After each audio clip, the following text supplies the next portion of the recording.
Hey guys, welcome back. So for those of you that don't know me, my name is Pat.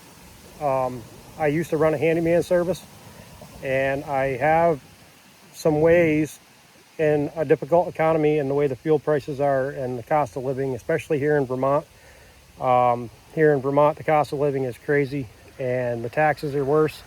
Combine that with the federal taxes, and somebody that's, let's just say they're making 100 grand a year, are only bringing home 48,000 after everything's said and done because of the taxes. And unfortunately, it is the way that it is, but it sucks. But I have some ideas, whether it be for people that are already working to try to do like a side gig, or especially like teenage, younger 20s, things of that nature that are looking to make some cash if they're only working part-time or whatever have you. There's all kinds of different ways. I used to have a handyman service, and part of that was scrap removal, and that included, masonry, tires, things of that nature. The best way to do tires, if you find a local tire shop, like we have a bunch of tire shops around, a lot of times they will take them anywhere from $1.50 to $5 a tire. So you allocate that into your overhead or whatever you want to call it, and you charge accordingly per tire to remove it for people. And you can stockpile them if you have the room until you have a full load and then take them in, or you can take them as you go. I try to keep everything on my normal travel routes as much as possible, or within a 20 to 25 mile radius, just because of the price of fuel and whatnot. If it's a really big job and I'm charging by the job to do it, a big cleanup job, so to speak, where there's a kind of a montage of everything, that's a little bit different. You take it and you can sort it out, and then you go from there. Right now I've got a load of scrap metal. I'm not set up anymore. When I moved into my new place, I don't have the setups that I used to have to be able to separate everything out. I used to break down old motors, like electric motors, and get all the copper out. Take aluminum, and I would actually melt aluminum down and into drums, and then take the drums. You get more money if you break it down by the type of metal that it is. Copper by itself, especially clean copper, aluminum by itself, things of that nature. They'll pay you more money per ton. If you just take a mixed bag load, you're not going to get nearly as much per ton, but you can still make money doing it, especially if you're charging for the removal and then taking and returning the scrap on top. You can see where I'm going with how you can make some money. Always take into account your expenses. Keep track of everything so you know whether or not you need to adjust your prices. And then, like I said, keep an eye on the prices of the stuff that you're getting rid of. The tires can fluctuate in price to get rid of. That's going to cost you. Masonry, depending on where you take it, could cost you up and down fluctuation. And scrap metal is always fluctuating in prices. So keep an eye on all that stuff. If you have the facility or an area that you can stockpile and separate everything out, keep it clean, and wait until the market is at its peak, then you're gonna be better off. But if you're just trying to flip it quick, you can do that too. It doesn't hurt. The whole point, like I said, of this video is to try to show people that if you have the ambition and you have the time, you can make extra money taking care of stuff that other people just don't want to deal with, or don't have time to deal with. You're going to work.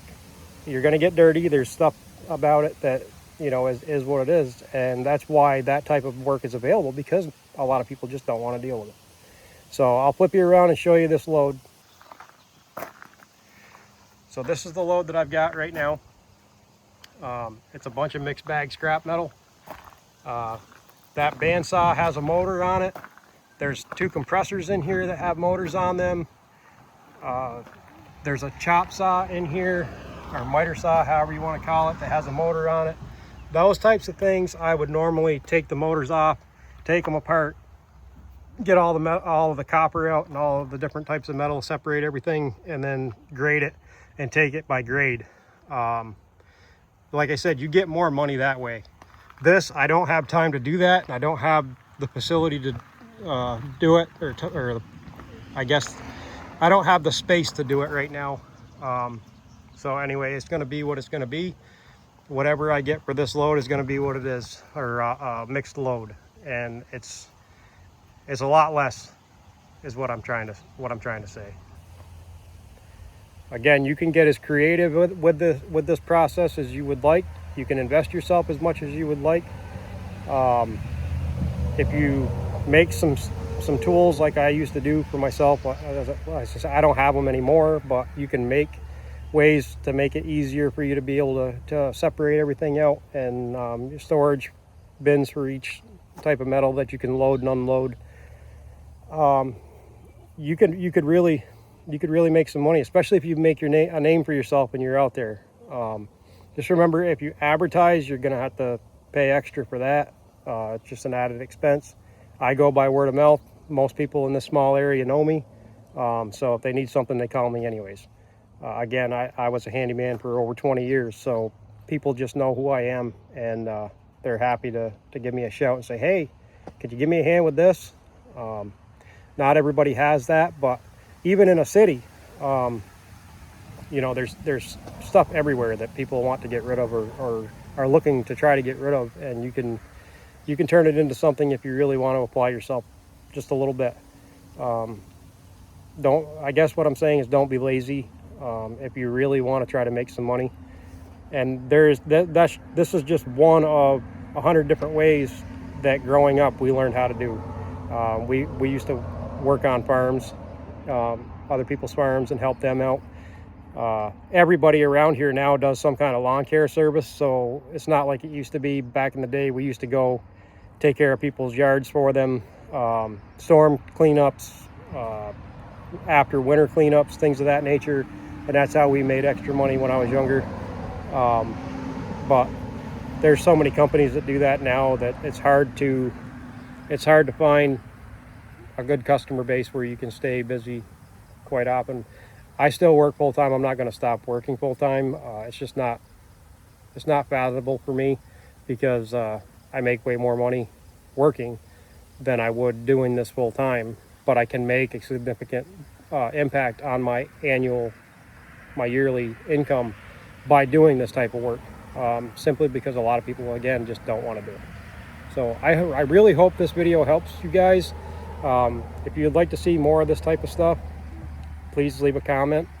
I appreciate everybody being here, and I hope everybody's well. God bless you. All right, we're back at the house now, obviously.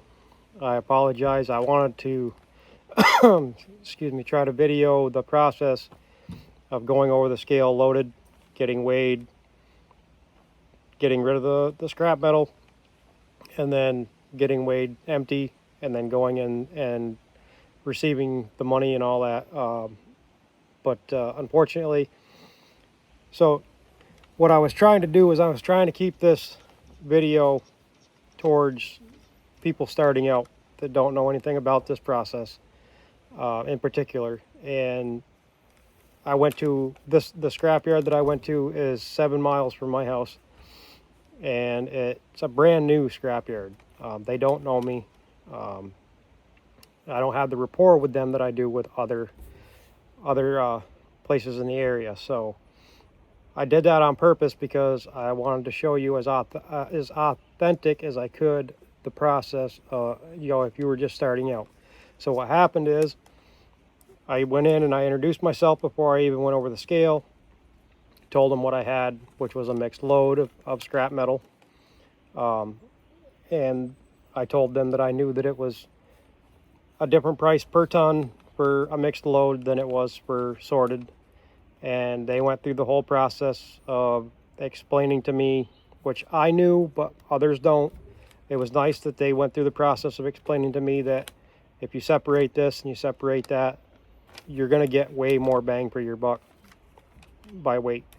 Copper is at like, clean copper is at like $5 a pound right now. Actually, it's at $5.21 a pound, I think is what she told me. So over $5 a pound for copper right now. I can't remember what she said for aluminum. and any of the non-ferrous stuff is really kind of high right now, which is good.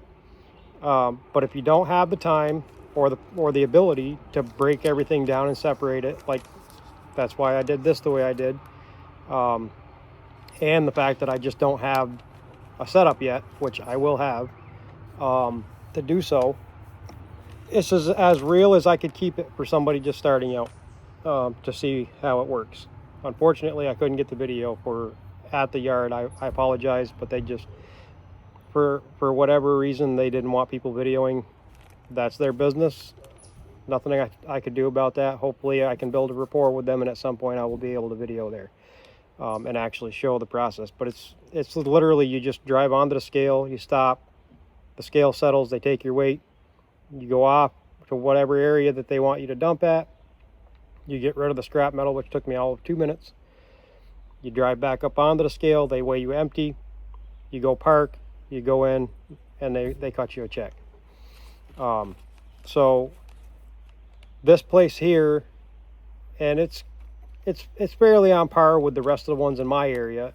They're all different. You're going to see that in your area may be different. In my area, a mixed load like that's not sorted is going for roughly $100 a ton, which doesn't sound like a lot of money, but if you do it repeatedly and you have enough stuff going on with clients and people calling you, it adds up. So I weighed, loaded, 7,940 pounds. Empty, I weighed 7,220 pounds. So that was 720 pounds of scrap metal that I got rid of. And that brought me at $39.60. Oh, how can you make money at $39.60? Well, let's put it this way. I told you about staying on the routes and not overdoing yourself as far as distance and things go without charging properly. I charged this person in particular $150 to take the load off their property. It took me a half an hour to load it by myself. Half hour. It was on my route on my way home, and I have to go by my house on my way home to get to this particular scrapyard. So from where I turn to go to my home to that scrapyard is round trip 7 miles. So my truck gets anywhere from 14 to 15 miles a gallon. It's a gas hog. So half a gallon of gas at $5 a gallon, that's $2.50. So you take $2.50 off of the $39.60, and you're at $37.60. Okay, and a half hour of your time, your labor. That was including unloading time. So with a half an hour and a half a gallon of gas, I made $37. You know, add that to the $150 that I charged to remove the metal, which you don't have to do. A lot of people free market. They advertise free scrap removal. If you're set up to be able to do that and accommodate that, more power to you. You can make money that way. You're going to make significantly less if you're bringing it in a mixed load than you would if you did that and you broke it down and separated everything. You can make significantly more money doing that. However, I'm just trying to keep this kind of basic and mainline. It's a long video, I apologize, but I'm trying to really make you understand. Even though I would like to show you the receipt, but it's got so much information on it that I'd have to blotch out. There's literally nothing now left that you would see. So they were really cautious about showing anything about their business, which I don't understand. They advertise, so, but it is what it is. Again, they paid me, that's all I care. So it's very simple. You adjust your prices to what you feel you're worth or you feel you need in order to make this work, and whatever you make above and beyond that is extra. You know, you can make it as difficult or as easy as you want to, by investing yourself in every, you know, keeping track of every little thing here and there, which isn't a bad thing. That's not bad at all. I did that when I first started years ago. I kept track of every mile. I kept track of every penny. I kept track of everything. So I knew exactly what was going on at all times and where I was going to be at the end of the day.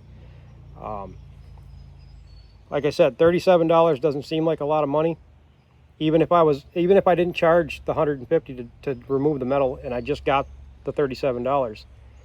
If I've got enough people set up in the local area and I can schedule things with people for pickups, you could do that once a week, once a day, however many times a week you want to. And at the end of the week, it adds up. I mean, even if you pay for your gas to go back and forth to work for a week, that's gas money for a week that you're not shelling out. You have that money, and you know, it's a good thing all the way around.